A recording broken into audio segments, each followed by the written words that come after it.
Welcome back to Faceoff. Over the next 30 minutes, we'll be getting you the biggest stories from India and around the world. No debate, just the headlines of the day. And we'll start off with the big face-off that's happening in Hong Kong, where operations at the Hong Kong International Airport were suspended for the second straight day today over pro-democracy protests. Operations tried to resume early in the morning at the Hong Kong airport. Stranded passengers were seen lining up to catch their flights.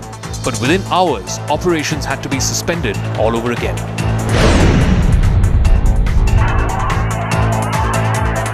Hundreds of pro-democracy protesters staged a new rally at Hong Kong's airport. They chanted, "Stand with Hong Kong, stand for freedom," as passengers scrambled to catch rescheduled and delayed flights.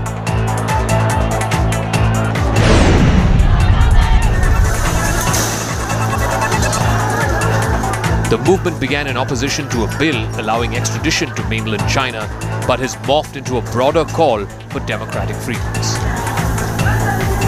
So let's break down the Hong Kong airport protests in numbers for you. Today is the fifth day where 1,000 protesters plus have laid siege to the airport. More than 300 flights had to be cancelled on Tuesday, just one day alone.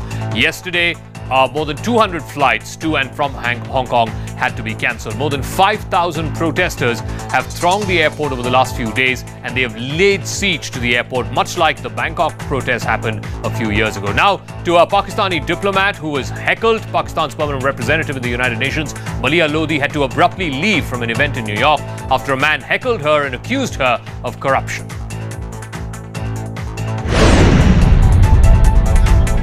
While the diplomat was apparently addressing media persons, a man was heard asking whether she had a minute to answer his questions. How can you be done? You have 1 minute for me. I have a question for you. Without waiting for a reply, the man attacked Maleeha Lodhi. What are you doing? For last 20 years, 10, 15 years, what are you doing? You representing us? When Lodhi asked him to stop, the man replied, "It is not against the law." Wait a minute, stop. I'm not going to stop recording. It's not against the law. That's when Lodhi chided her heckler and said that she will not respond to his questions. Okay, so I have a question. No. People are going to reach to you like this now. Nobody's going to get away anymore. Nobody. We are not replying like that. As Maleeha Lodhi began to leave, the man went on a rant. Yeah, that's you guys are stealing our money. You guys are thieves for 20 years. 20 years. The man tried to follow her while people present at the venue attempted to calm him down. Take it easy. You have a minute. Okay, take it. Maleeha Lodhi was once again confronted on the staircase. 20-30 साल से खा रहे हैं, बस खा रहे हैं और खा रहे हैं. That's it. Look at her. She don't have a minute for Pakistani guys to answer questions. तुम लोग सिर्फ पैसे खाते हो. कभी इस हुकूमत में, कभी उस हुकूमत में. Shame on you guys. Shame on you. The committee will interview 6 candidates to be India's head coach. This interview process will happen on Friday. The 6 candidates are former New Zealand coach Mike Hesson, former Sri Lanka coach Tom Moody, former Afghanistan coach Phil Simmons, former India team manager Lalchand Rajput, former India fielding coach Robin Singh, and of course Ravi Shastri, who was the former India head coach. The World Cup 2019 final overthrow incident involving England's Ben Stokes and New Zealand's Martin Guptill, which took the match to a super over, will be reviewed in September. The decision was taken by the WCC panel, including the likes of former cricketers Shane Warne and Kumar Sangakkara, after the overthrow call caused a massive uproar in world media and in the cricket fraternity. Commonwealth Games chief Louise Martin has said that shooting will not be a part of the 2022 edition in Birmingham, despite a threat by India to boycott the entire event. Martin told the British Daily that the decision to exclude shooting from the program for the first time since 1974 had come down to a question of logistics. Food delivery company Zomato is once again in the news over mixing religion and food, this time for not so very pleasant reasons. A group of Zomato delivery workers in Howrah near Kolkata have been on strike for a week. They say they will not deliver food containing beef or pork. Sir हम लोग हिंदू धर्म से cast से belong करते हैं, तो sir हम लोग के लिए बीफ लेके जाना पॉसिबल नहीं है। और जो सर मुस्लिम कास्ट से जो भाई लोग हैं वो लोग के लिए सर पोग ले जाना पॉसिबल नहीं है। Adding fuel to the fire is Bengal BJP President Dilip Ghosh, who has linked the Zomato protest to the start of India's freedom struggle. सबसे बड़ा स्वतंत्रता संग्राम शुरू हुआ था बैरकपुर से लेकर के वो जो बंदूक का गोली को लेकर के मंगल पांडे का सिनेमा हो गया उसका ऊपर से। तो इस प्रकार चीज़ें हमारे देश में है और सब व्यक्ति का अपना धर्म के अपने सेंटिमेंट का ऊपर अधिकार है, वो करना चाहिए। अगर ऐसा है तो सरकार को इसका छानबीन करना चाहिए। Zomato founder Dipinder Goyal wrote an email urging staff to ignore the noise and not get distracted. He said this protest was confined to a handful of delivery partners and limited to the Howrah area.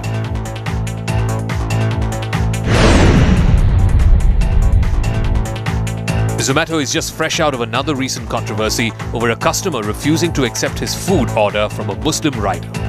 The company's response then was food has no religion, food is religion. Some international news now. The United States government has announced new rules that aim to deny permanent residency and citizenship to migrants who receive food stamps, Medicaid and other public welfare. The new rules will be a setback to millions of mostly Hispanic migrants who work for low wages and depend in large part on public services to get by. U.S. Attorney General William Barr has criticized the management of the federal jail in Manhattan, where financier Jeffrey Epstein, who was accused of sexually assaulting dozens of teenage girls, was found dead this weekend. One of the two people guarding Epstein was not a full-fledged correctional officer, and neither guard had checked on Epstein for several hours before he was discovered dead. The rift between South Korea and Japan is increasing. South Korea's trade ministry will remove Japan from its list of countries receiving preferential treatment in trade. The decision to shift Tokyo to a new trade group comes after Japan imposed export restrictions on South Korea. Rahul Gandhi has taken up Jammu and Kashmir Governor Satyapal Malik's challenge to visit the valley. He says we don't need flight tickets, we just need freedom to travel. Taking to Twitter, Rahul Gandhi said that he would take up Governor Satyapal Malik's gracious invite to the valley to observe the ground situation there. The governor had offered to send Rahul Gandhi a plane to take him to the Kashmir valley. But Rahul Gandhi said all he needed was the freedom to travel. Speaking to the News 18 network, Satyapal Malik said that if Rahul was so concerned about the situation in Jammu and Kashmir, he should have shown more interest in Parliament. Rahul Gandhi telephone पे खेल रहे थे, उनकी मां ने जरूर टोका, लेकिन वो इफेक्टिवली टोकना चाहिए था, उसको शटअप करके बिठाती और फिर खुद बोलती या राहुल बोलते। राहुल को खुद बोलना चाहिए था इस इश्यू पे। The face-off between Rahul Gandhi and Satyapal Malik began when the Congress leader claimed that there had been violence in Jammu and Kashmir in protest against the government's move to end special status and split the state into two union territories. Astronomers at the University of Tokyo claim to have discovered 39 gigantic galaxies outside of this universe. Some of these galaxies are reported to be over 1 billion years old. They were previously undiscovered since their distance makes their light very faint and hard to detect. Now, they were detected with the help of various telescopes and a powerful satellite called the ALMA array. Astronomers claim that this pool of galaxies are woven into a pattern. These galaxies are black holes that are equal to the size of the entire universe. This discovery is critical and will shed light on the dark matter that affects the shape and structure of various galaxies. A lone man in Sydney went on a stabbing spree in the downtown area in the central business district. He killed one woman and injured another. A 21-year-old man wreaked havoc in Sydney's central business district in the afternoon. Wielding a knife and shouting Allahu Akbar, the suspect ran through the streets and ultimately stabbed a 41-year-old woman.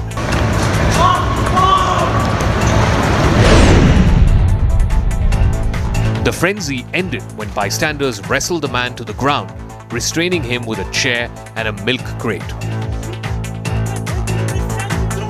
Police with guns drawn took him into custody.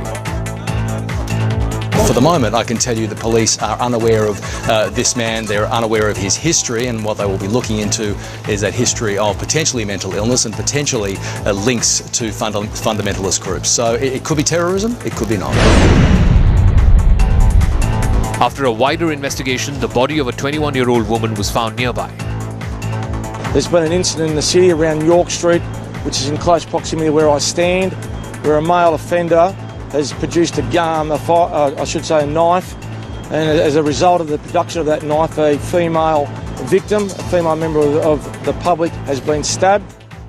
Australian Prime Minister Scott Morrison tweeted that the violent attack was deeply concerning. News from across the country now, and sales of passenger vehicles fell nearly 31% in July, declining for the 9th consecutive month. Commercial vehicle sales have also fallen by 25%. Motorcycle and scooter sales have fallen nearly 17%, while passenger car sales have fallen 36%. The drop in car sales comes at a time when demand for consumer goods is falling across the board.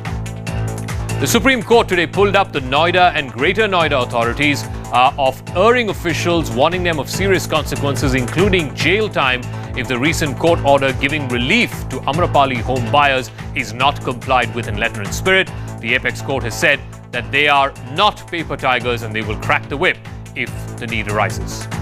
10 MLAs of the Sikkim Democratic Front have joined the BJP today. With this move, the former Sikkim Chief Minister Pawan Kumar Chamling's SDF party is left with just 5 MLAs in the 32-member assembly. This also gives the BJP the status of the single biggest opposition party in the state. It is the one state in the entire Northeast where the BJP has not won a single seat in assembly polls.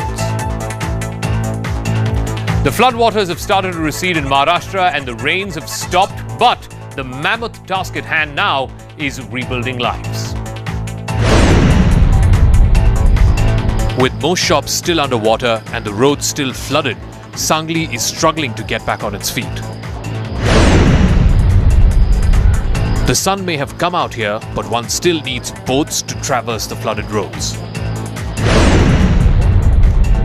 This family returned to their home after 8 days, and the scenes that greeted them were heartbreaking. With so much destruction all around, it's hard to imagine that a family lived here just 8 days ago. 5 से 6 दिनों से बारिश लगातार नहीं हुई है, तो ऐसे में लोगों के लिए राहत की खबर यह है कि जिस तरह की परिस्थिति हमने 7-8 दिनों में देखी, घर के ऊपर से बोट चल रही थी और जहां पे गाड़ियां हाईवे पर दौड़ती हैं वहां पर बोट चल रही थी. In Kolhapur, one of the worst-hit places, residents are now faced with a daunting task of rebuilding their homes and their lives. In most part of the city now, water levels have started dropping, but now a larger concern is the slush that has been accumulated in the houses, and clearly cleanliness, health hazards are the cropping up issues. ऐसी बारिश हमने कभी सुनी नहीं थी, हमारे बाप दादाओं ने भी सुनी नहीं थी. ऐसी भयंकर बारिश इस बार आई है और लोगों का भयंकर नुकसान हो गया है, और इसलिए सारे महाराष्ट्र को इसकी चिंता है कि लोगों का पुनर्वसन कैसा होगा. 2 weeks of rains and floods triggered widespread destruction across Maharashtra. They say heroes come in all shapes and sizes. In flood-hit Raichur in Karnataka, it was a little boy.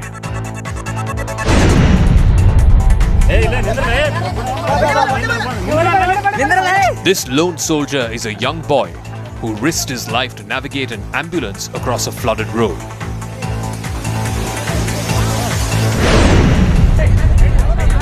This boy not only managed to cross a bridge that was completely submerged after the flooding of the Krishna River.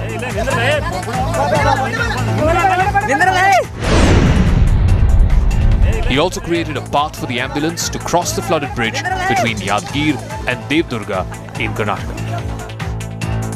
And our salute to that young man. More international news. India's ambassador to the United States, Harsh Shringla, has said that Donald Trump, the US president, has made it clear that his offer of mediation on Kashmir is not on the table anymore. Last month, during a joint media appearance with Pakistan Prime Minister Imran Khan at the White House, Trump had stunned India by claiming that Prime Minister Modi had sought his mediation or intervention in the Kashmir issue.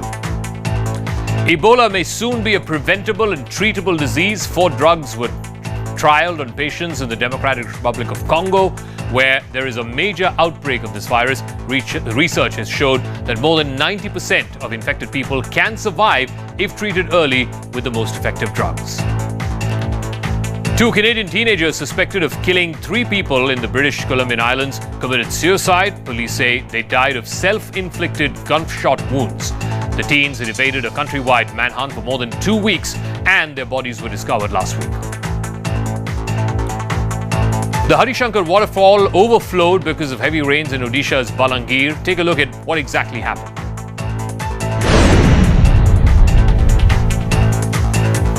Water gushed into the famous Shankar temple in Balangir after a waterfall next to the shrine overflowed.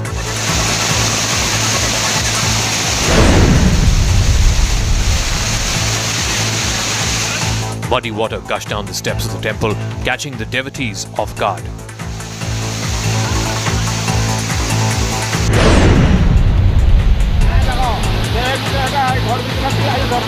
Within minutes, the temple premises was flooded, forcing people to run for cover. Meanwhile, search operations are continuing in Kodagu in Karnataka after a devastating landslide wiped out everything in the area. There used to be houses, trees and acres of coffee plants here, but it was all destroyed in a landslide last week. A group of rescue personnel are working at a feverish pace to clear the debris in the search for survivors. But all they are finding are dead bodies.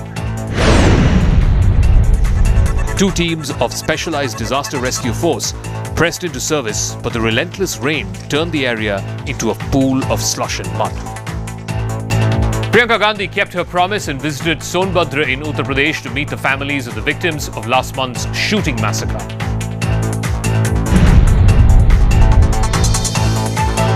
Congress General Secretary Priyanka Gandhi reached Umbha village in Sonbhadra to meet the families of the victims who lost their lives in the recent firing incident over a land dispute.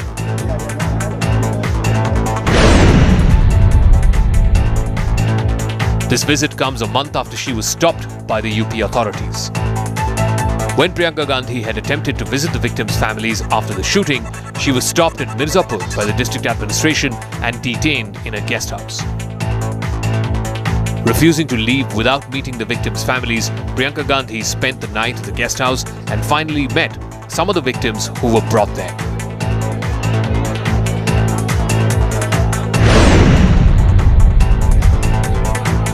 Uttar Pradesh Deputy Chief Minister Keshav Prasad Maurya called Priyanka's visit a political stunt. Congress की इस नाटकबाजी का जनता पर कोई प्रभाव नहीं है। कांग्रेस एक परिवार की पार्टी है। उसे न अपनी पार्टी में किसी दूसरे की चिंता है और न देश प्रदेश की जनता की चिंता है। Last month, following a land dispute, the village head opened fire on tribals, killing 10 of them and injuring nearly 30. The Supreme Court has rejected a plea to reopen the Assam National Registry of Citizens exercise and said that there would be no sample re-verification of the data. The Apex Court has said that the list of those excluded from the final NRC draft will be published online on the 31st of August. Charges have been framed against Kuldeep Sengar, his brother, and members of the Uttar Pradesh police in the Unnao rape case. The court has also perceived a threat to the witnesses, and as such, the hearing will be taking place in a manner which makes the witnesses feel secure. The witness examinations are slated to begin on the 16th of August. The court has also ruled that the trial will be in camera. The Supreme Court has said it was all for restoration of normalcy in Jammu and Kashmir, but the move cannot be at the cost of lives. While hearing a petition against the scrapping of Article 370, the Apex Court said that they were fortunate that not one death had taken place so far, and it was important to rely on the government and to give them some more time. Heavy rains in Uttarakhand have triggered landslides and caused widespread destruction. Incessant rains have led to a rise in the water levels of the Bindal River, which in turn flooded the city of Dehradun. A strong flow of muddy river water gushed into Dehradun, flooding everything in sight.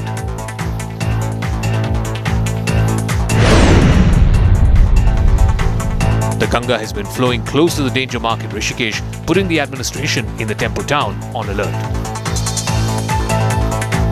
There has been an unprecedented rise in the wealth of the 25 richest families in the world. According to a report by Bloomberg, the wealth of the world's richest families has shot up by 25% in the last year alone. These 25 richest families own assets worth over 90 lakh crore rupees.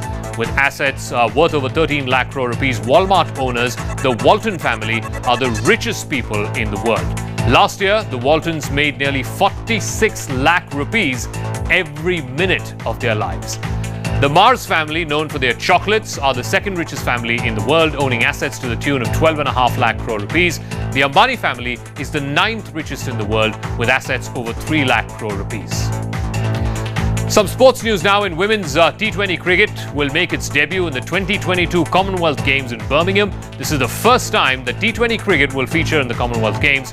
Cricket has made just one appearance at the CWG, previously with men playing 50 games in the 1998 Kuala Lumpur Commonwealth Games. After an unsuccessful return in the singles circuit following a career-saving hip surgery, where former world number one Andy Murray went down to France's Richard Gasquet 4-6, 4-6 at the Cincinnati Masters, the Olympic gold medalist has said that he will not play singles at the US Open later this month. However, he plans to enter both men's and the mixed doubles there. Liverpool manager Jurgen Klopp has confirmed that goalkeeper Alisson is facing a few weeks on the sidelines because of a calf injury that he sustained during Liverpool's EPL season opener against Norwich. While Klopp did not put a specific time frame on the goalkeeper's injury and his recovery, reports seem to suggest that he'll be out for at least 4 weeks. In Odisha, a honey badger found itself trapped in the bottom of a pit, and it took a 4-hour-long operation to rescue it. This 5-year-old honey badger fell into a 35-deep pit while looking for food. When villagers saw the animal, they alerted the forest officials, who then mounted a rescue operation. The officials lowered a ladder down into the pit, but for the first few minutes, the animal failed to catch on.